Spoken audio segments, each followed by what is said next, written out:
下先。拉埋嚟，係。淨係將個手踭同埋呢一點，係。背脊中間呢一點係。收到最緊，跟住放開，係。收到最緊，跟住放開。係。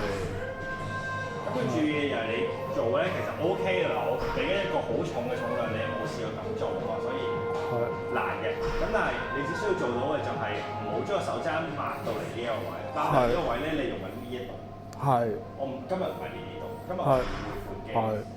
背闊肌就係呢一度呢一塊。係。叫背闊肌就係其中一塊最大面積嘅肌肉。係。唔係最厚，但係最大面積。係。咁就將呢一點同埋呢一點扯到最短。係。扯到最短。係。咁盡量呢一邊咧，即係你叫我咁做咧，其實係做到一邊彈，但係唔係話你今日同你講完，你即刻就會識咯。但係向住呢個方向慢慢嚟。係。咁你可以做好啲嘅就係將手踭收窄先。嗯。OK。